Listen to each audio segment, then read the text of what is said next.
বাংলাদেশে ভারত ও পাকিস্তানপন্থী কোনো রাজনৈতিক জায়গা হবে না বলে মন্তব্য করেছেন জাতীয় নাগরিক কমিটির আহ্বায়ক নাহিদ ইসলাম। এ সময় দেশের মানুষের স্বার্থকে সামনে রেখে রাষ্ট্র বিনির্মাণের প্রত্যয় ব্যক্ত করেন তিনি। রাজধানীর মানিক মিয়া এভিনিউতে লাখো জনতার জমায়েতে নতুন এই দলের আত্মপ্রকাশ অনুষ্ঠানে 151 সদস্যের আংশিক কমিটি ঘোষণা করা হয়। দলের সদস্য সচিব আখতার হোসেন ও মুখ্য সংগঠক হয়েছেন হাসনাত আবদুল্লাহ এবং সার্জিস আলম। ব্যক্তি এবং দলীয় স্বার্থে নয়, গণতান্ত্রিক সমতা ভিত্তিক ও গণমানুষের কথা বলার দল হবে জাতীয় নাগরিক পার্টি, এমন প্রত্যাশা নতুন নেতৃত্বের। যে দেশের মানুষ রাজনীতি বিমুখ হয়ে পড়েছিল, সেই বাংলার মাটিতেই নতুন রাজনৈতিক দলের আত্মপ্রকাশকে ঘিরে মানুষের অভূতপূর্ব সাড়া বিস্ময় জাগায়। দেশ বদলানোর আকাঙ্ক্ষা নিয়ে জাতীয় সংসদ ভবনের মানিক মিয়া অ্যাভিনিউয়ে উপস্থিত লাখো তরুণ। 24-এর ছাত্র জনতার অভ্যুত্থান বাংলাদেশকে নতুন করে গড়ার আকাঙ্ক্ষা বাড়িয়েছে জনমনে। তাদের প্রতিবাদী কণ্ঠস্বর আওয়ামী লীগের দীর্ঘ দুঃশাসনের বিরুদ্ধে বাঙালির বিস্ফোরণ হয়। হাজারো জীবনের বিনিময়ে ফেসিবাদের পতন, যার সুফল পাচ্ছে বাংলাদেশ। দেশের রাজনীতিতে বড় এই পট পরিবর্তনের কারিগররাই এবার সামনে এলেন ভিন্ন পরিচয়ে। জনগণের ভাষাকে বাস্তবে রূপ দিতে সক্রিয় হলেন বাংলাদেশের রাজনীতিতে। 28 ফেব্রুয়ারি বিকেলে নতুন রাজনৈতিক দলের আত্মপ্রকাশের মাধ্যমে নতুন রাজনৈতিক দলটি বাংলাদেশে আত্মপ্রকাশ করতে যাচ্ছে। তার নাম জাতীয় নাগরিক পার্টি। আহ্বায়কের নাম হচ্ছে নাহিদ ইসলাম। এ সময় জাতীয় নাগরিক পার্টির আংশিক কমিটি ঘোষণা করেন সদস্য সচিব আখতার হোসেন। বাংলাদেশের মানুষ আজ এক নতুনের সুযোগ পেয়েছে। মুখ্য সংগঠক হাসনাত আবদুল্লাহ, উত্তরাঞ্চলের দায়িত্ব পালন করছেন সার্জিস আলম। অভ্যুত্থানের আগে যাদেরকে আত্মীয় স্বজন আর কিছু বন্ধু বান্ধব ছাড়া তেমন কেউ চিনতেন না, জুলাই বিপ্লবের পর সেই নাহিদ ইসলামরাই হন অন্তর্বর্তী সরকারের উপদেষ্টা। দেশের মানুষের রাজনৈতিক আকাঙ্ক্ষা বাস্তবায়নে সরকারের পথ ছেড়ে এলেন জনতার কাতারেও হাল ধরলেন জাতীয় নাগরিক পার্টির। আমরা আজকের এই মঞ্চ থেকে শপথ করতে চাই যে বাংলাদেশকে আর কখনোই বিভাজিত করা যাবে না। বাংলাদেশে ভারতপন্থী পাকিস্তানপন্থী কোনো রাজনৈতিক ঠাঁই হবে না। আমরা বাংলাদেশকে সামনে রেখে, বাংলাদেশের জনগণের স্বার্থকে সামনে রেখে সকলে ঐক্যবদ্ধভাবে রাজনীতি এবং রাষ্ট্র বিনির্মাণ করব। ৭১-এর মহান স্বাধীনতা যুদ্ধে লাখো বাঙালি লাল সবুজের পতাকা ছিনিয়ে আনলেও সেই চেতনা বাস্তবে রূপ নেয়নি বলে মনে করেন গণ অভ্যুত্থানের শীর্ষ নেতারা। তাই 24-এর জুলাই বিপ্লবের স্প্রিট এগিয়ে নিতেই এদেশে নতুন রাজনৈতিক শক্তির আগমন। আমাদের রাজনীতিতে দুর্নীতি ও স্বজনপ্রীতির কোনো স্থান হবে না। আমাদের সেকেন্ড রিপাবলিকের সমাজের পিছিয়ে পড়া জনগোষ্ঠীর কণ্ঠস্বরকে মূলধারায় তুলে আনা হবে। আমাদের রিপাবলিকের সাধারণ মানুষ, একমাত্র সাধারণ মানুষই হবে ক্ষমতার সর্বময় উৎস। দেশের মানুষের কাছে রাজনীতির এই মুখগুলো নয়া মনে হলেও জুলাই বিপ্লবের নেপথ্যের এই কারিগরদের নেতৃত্বকে সামনের সারিতেই রেখেছে বৈষম্য বিরোধী ছাত্র আন্দোলন এবং জাতীয় নাগরিক কমিটি। যেই পার্লামেন্টের সামনে থেকে ছাত্র জনতা ঐতিহাসিক 5 আগস্টে শেখ হাসিনা এবং তার দোসরদেরকে এই দেশ থেকে পালাতে বাধ্য করেছিল, আমরা একটি জিনিস দেখাতে সক্ষম হয়েছিলাম: নতুন বাংলাদেশের স্বপ্ন, নতুন বাংলাদেশের আশা, নতুন বাংলাদেশের জাগরণ। ৫৬,০০০ বর্গমাইলের বাংলাদেশে নতুন আশার সম্ভাবনা জাগানো এই দলের দর্শন হবে মধ্যম পন্থার। সব মতকে এক জায়গায় এনে এগিয়ে নেবে দেশকে। ২৮ ফেব্রুয়ারি নিঃসন্দেহে দেশের ইতিহাসে একটি ঐতিহাসিক দিন হয়েই থাকবে। বাংলাদেশের ইতিহাসে এই তরুণ প্রজন্মের হাত ধরেই দীর্ঘ দুঃশাসনের পতন হয়েছে এই ২৪-এর জুলাই বিপ্লবে। তাদের হাত ধরেই যে নতুন নেতৃত্বের মাধ্যমে বাংলাদেশে নতুন রাজনৈতিক দল জাতীয় নাগরিক পার্টি আত্মপ্রকাশ করলো, সেদিকেই তাকিয়ে রয়েছে এখন দেশের মানুষ। তারা কতটা সবাইকে, অর্থাৎ বিভিন্ন রাজনৈতিক দল এবং পক্ষকে এক করে এই দেশকে নতুনভাবে গড়ে তুলতে পারে এবং এগিয়ে যায়, সেদিকেই নিশ্চয়ই চোখ থাকবে সবার। জাতীয় নাগরিক পার্টির আত্মপ্রকাশের দিনে জনস্রোতে পরিণত হয় রাজধানীর মানিক মিয়া এভিনিউ। স্লোগানে স্লোগানে উত্তাল হয়ে ওঠে সংসদ ভবন এলাকা। দেশের নানা প্রান্ত থেকে হাজার হাজার সমর্থক এক বিন্দুতে মিলিত হয়। এ সময় নতুন দলের নেতারা জানান, তরুণদের নেতৃত্বে গড়বে আগামীর বাংলাদেশ। যেখানে থাকবে না কোনো বৈষম্য ও দুর্নীতি। 28 ফেব্রুয়ারি 2025 দেশের রাজনীতিতে যুক্ত হলো নতুন এক অধ্যায়, নতুন এক নাম, জাতীয় নাগরিক পার্টি। দিনভর রাজধানী সংসদ ভবন এলাকা, মানিক মিয়া এভিনিউয়ের সামনে ছাত্র জনতার ঢল নামে। কেউ বরিশাল, কেউ ময়মনসিংহ, কেউ বা পঞ্চগড়, সবার কণ্ঠেই নতুন দলের কাছে সীমাহীন প্রত্যাশা। বাংলাদেশে বিগত দিনের রাজনীতিতে যা দেখে নাই সেইটা এখন এই দল দেখাবে, নতুন দল দেখাবে।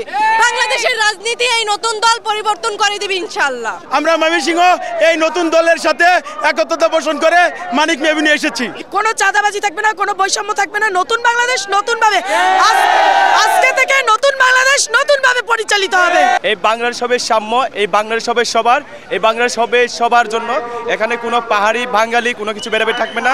আমরা চাই যে শেখ হাসিনার পর্যাপ্ত যে বিচারটা হওয়া উচিত, তার অবশ্যই ফাঁসি হওয়া উচিত। জাতীয় নাগরিক পার্টির অন্যতম সংগঠক হাসনাত আব্দুল্লাহকে দেখা গেল সেই চিরচেনা জার্সিতে। বললেন, আগামীতে তরুণদের নেতৃত্বই দেশকে চাঁদাবাজ মুক্ত করবে।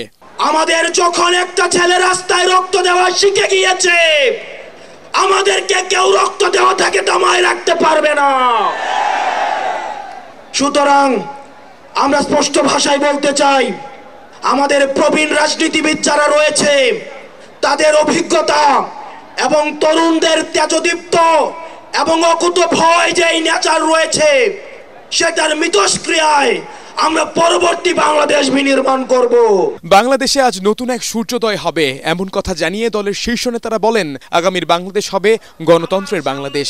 এটাই দেশবাসীর প্রতি আমাদের প্রতিশ্রুতি।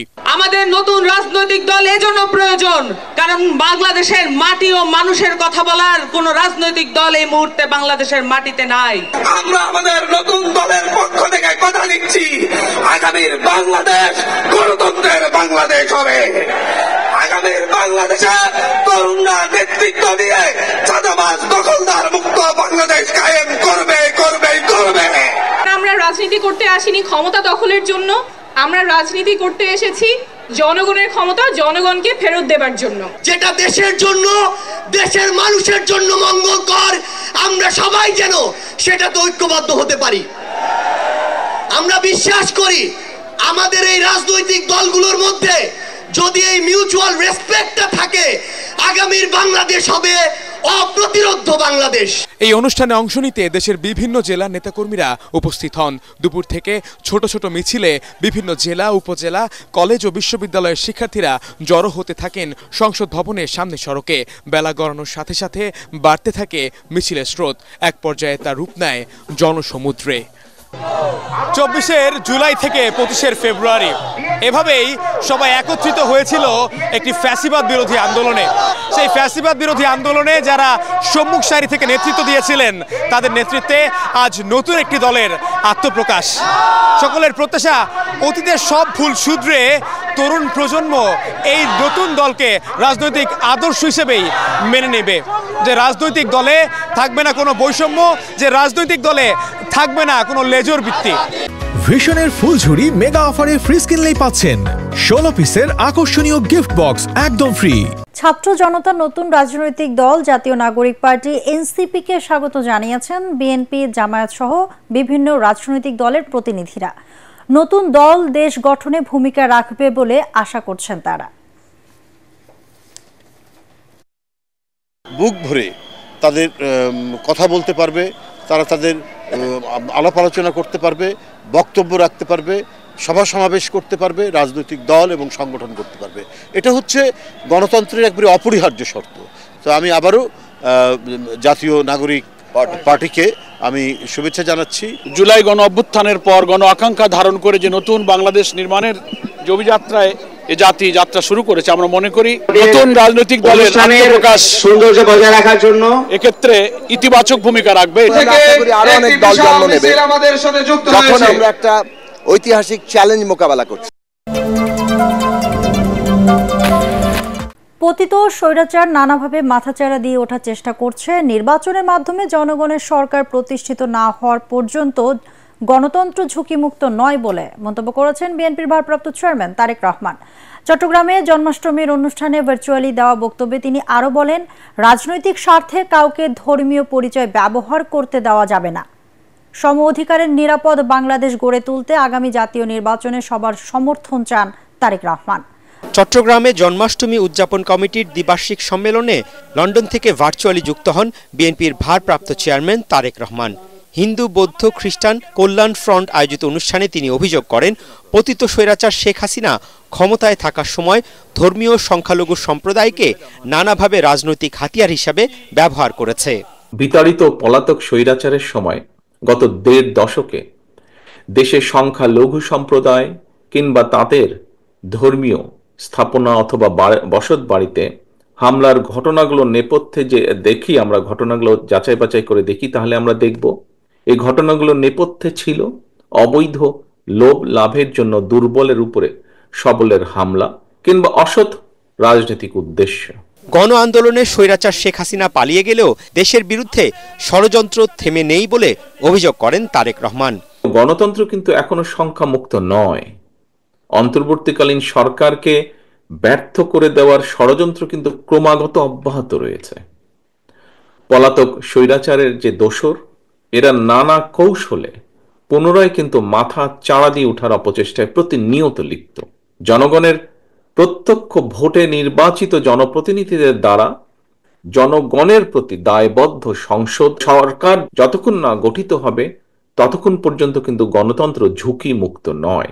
বিএনপি ক্ষমতায় গেলে ধর্ম বর্ণ নির্বিশেষে নিরাপদ বৈষম্যহীন বাংলাদেশ গড়ে তুলবে অঙ্গীকার করে তারেক রহমান সবার সমর্থন কামনা করেন। একটি নিরাপদ বাংলাদেশ গড়ার জন্য আমাদের সবার সামনে আগামী জাতীয় নির্বাচন একটি বিরাট বড় সুযোগ। এই সুযোগকে কাজে লাগিয়ে ধর্ম বর্ণ নির্বিশেষে সকলের জন্য একটি নিরাপদ গণতান্ত্রিক দেশ গড়ার জন্য বিএনপি আপনাদের সমর্থন এবং সহযোগিতা চায়। চট্টগ্রামের জেএম সেন প্রাঙ্গণে অনুষ্ঠানে ধর্মীয় সংখ্যালঘু সম্প্রদায়ের বিশিষ্ট ব্যক্তিরা উপস্থিত ছিলেন। আগে সংস্কার ও অপরাধীদের বিচার, তারপর জাতীয় নির্বাচন চায় জামায়াতে ইসলামী। রাজবাড়ীতে জামায়াতে ইসলামের কর্মী সম্মেলনে দলটির কেন্দ্রীয় সেক্রেটারি জেনারেল অধ্যাপক মিয়া গোলাম পরওয়ার বলেন, নিরপেক্ষভাবে স্থানীয় নির্বাচন হলে চাঁদাবাজ, দুর্নীতিবাজ ও দখলবাজরা জয়ী হতে পারবে না, তাই আগে জাতীয় নির্বাচনের দাবি উঠেছে। তিনি নির্বাচন কমিশনের সংস্কারের প্রয়োজনীয়তার কথা উল্লেখ করে বলেন, প্রথমে নির্বাচন কমিশনের যৌক্তিক সংস্কার, অপরাধীদের বিচার করে স্থানীয় সরকার নির্বাচন দেওয়ার দাবি জানান তিনি। সভা শেষে জাতীয় নির্বাচন আয়োজনের পরামর্শ দেন জামায়াত সেক্রেটারি। স্থানীয় সরকার নির্বাচন দিতে হবে আগে, কারণ সিটি কর্পোরেশনে কোনো প্রতিনিধি নাই, পৌরসভায় নাই, উপজেলায় নাই। গ্রামীণ অবকাঠামো, স্থানীয় অবকাঠামো উন্নয়ন অগ্রগতি ব্যাহত হয়ে আছে, জনদুর্ভোগ বাড়ছে। নির্বাচনী ব্যবস্থা সংস্কারের জন্য যতটুকু যৌক্তিক সময়, আপনি সেই সংস্কার করে নির্বাচনের তারিখ ঘোষণা করুন। তরুণ প্রজন্ম সৃজনশীল প্রতিযোগিতায় অংশগ্রহণের মধ্য দিয়ে একটি সমৃদ্ধ দেশ গঠনে ভূমিকা রাখে বলে জানিয়েছেন সেনাপ্রধান জেনারেল ওয়াকারুজ্জামান। কক্সবাজারে প্রথমবারের মতো মেরিন ড্রাইভ রেস 2025 উদ্বোধন করে তিনি একথা বলেন। সেনাবাহিনীর 10 পদাতিক ডিভিশন ও কক্সবাজার জেলা প্রশাসনের উদ্যোগে আয়োজিত এই সাইক্লিং প্রতিযোগিতায় 6টি ক্যাটাগরিতে 26 জন নারী ও 374 জন পুরুষ সহ সর্বমোট 400 জন দেশি বিদেশি সাইক্লিস্ট অংশ নেন। প্রতিযোগিতা শেষে তিনি বিজয়ীদের মাঝে পুরস্কার বিতরণ করেন। প্রতিযোগিতায় প্রফেশনাল 110 কিলোমিটার গ্রুপে নারী ও পুরুষদের মধ্যে বিজয়ী হওয়ার গৌরব অর্জন করেন যথাক্রমে কর্পোরাল শিল্পী খাতুন ও মিজানুর রহমান। অ্যামেচার 55 কিলোমিটার গ্রুপে নারী ও পুরুষদের মধ্যে বিজয়ী হয়েছেন যথাক্রমে লরা তুররিনি ও সৈয়দ মুবিন। বাংলাদেশে চাই আমাদের ইয়াং জেনারেশন প্রতিনিয়ত এই ফিজিক্যাল অ্যাক্টিভিটিসে যেন জড়িত থাকে। এটা দেশ এবং জাতি গঠনে, সুস্থ একটা জাতি গঠনে একটা গুরুত্বপূর্ণ ভূমিকা পালন করবে। আমরা বিভিন্ন জেলা শহরগুলোতেও এই ধরনের প্রতিযোগিতার আমরা আয়োজন করব।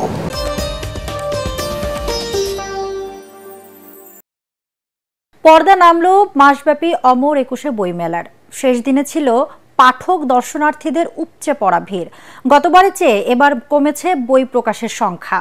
কেউ বলছেন গত বছরের তুলনায় বিক্রি এবার প্রায় অর্ধেক। তবে নির্দিষ্ট সংখ্যক কিছু বই বেশি বিক্রি হয়েছে। ক্রেতারা বলছেন পাঠক প্রিয় বইয়ের সংখ্যা দিন দিন কমছে। গণঅভ্যুত্থানের পর এবার ভিন্ন আমেজে আয়োজিত হয় অমর একুশে বইমেলা। কিছুটা ঘাটতি, দু একটি অপ্রীতিকর ঘটনা ঘটলেও সুন্দরভাবে শেষ হয়েছে প্রাণের এই আয়োজন। এবার বইমেলায় মোট বই প্রকাশ পেয়েছে ৩,২৯৯টি, যা গত বছর ছিল ৩,৭৫১টি। তবে পাঠকদের আকৃষ্ট করার মতো বই কম প্রকাশ পাওয়ায় বিক্রি কম। এবার কোনো একজন প্রকাশক বলতে পারবে না যে আপনার এই বইটা করে আমি লসে আছি। তো ভালো বই হলে, কন্টেন্ট ভালো হলে সেটা পাঠক কিন্তু পড়ে, কিনে, এবং আমি পাঠকের কাছ থেকে বেশ ভালো ফিডব্যাক পাই। তারা বলে যে আপনার ওই বইটা পড়ে কিন্তু আমার জীবন চেঞ্জ হয়ে যাচ্ছে। যেহেতু আমি বেশ কিছু মোটিভেশনাল বই নিজে লিখেছি, পড়েছি, অনুবাদ করেছি, তো বই যে মানুষকে আলোকিত করে আমি এই ফিডব্যাকটা কিন্তু পাই। সেরকম একটা বিক্রিবাটা এবার কারোরই আমার জানা মতে নেই, কারণ এবার মানে ভিড় বেশি, কিন্তু প্রকৃত যারা পাঠক তারা নাই। কিছু কিছু পাঠক আছেন যারা সেলিব্রিটি লেখক, যারা হচ্ছে সেলিব্রিটি পার্সন, তাদের সাথে ছবি তুলতে আসে অথবা তাদের বই নিয়ে তাদেরকে খুশি করার জন্য বই কিনে। শেষ দিনে ছিল পাঠক দর্শনার্থীদের উপচে পড়া ভিড়। মাসব্যাপী যেসব বই প্রকাশ পেয়েছে তার তালিকা ধরে বই কিনেছেন অনেকেই। গল্পের বই কিনলাম আজকে, গল্প খুব ভালো লাগলো। আগে থেকে ডিসাইড করে আসছিলাম কোন কোন বইগুলো কিনবো, তো এজন্য বেশি ঘুরতে হয় নাই, জাস্ট এসে নিয়ে নিয়েছি। এদিকে শেষ দিন শুক্রবারে শিশু প্রহরেও ছিল হইচই, আনন্দ উল্লাস। বাবা মা ও বন্ধুদের সঙ্গে মেতে ওঠে শিশুরা। পার্পল, ব্লু, গ্রিন বই কিনতে এসেছি। তোমার কোনো পছন্দের বই আছে? হ্যাঁ, ওটার নাম ডেফোডিল। আমি অনেক ধরনেরই বই কিনেছি। আমার ভূতের বই পড়তে ভালো লাগে। মেলার শেষ দিনে বই বিক্রি ভালো হলেও মোটা দাগে খুশি নন প্রকাশকরা। আগামীতে পাঠক চাহিদার আলোকে বই নিয়ে হাজির হবার কথা ভাবছেন তারা। এবারের মতো শেষ হলো প্রাণের একুশে বইমেলা। গণঅভ্যুত্থানের পর বইমেলায় বই প্রকাশের ধরন এসেছে কিছুটা পরিবর্তন। বইমেলায় এবারও প্রকাশকদের বই বিক্রিতে হতাশা আর পাঠকদের গুণগত বই না পাওয়ার ক্ষেত্রে রয়েছে অভিযোগ। তবে মাসব্যাপী অমর একুশে বইমেলা পাঠকদের জ্ঞানের পিপাসা মেটাবে, এমনটাই প্রত্যাশা সকলের। সৌদি আরব সহ মধ্যপ্রাচ্যের বিভিন্ন দেশের আকাশে পবিত্র রমজান মাসের চাঁদ দেখা গেছে। আজ থেকে মধ্যপ্রাচ্যে শুরু হচ্ছে সিয়াম সাধনার মাস, পবিত্র মাহে রমজান।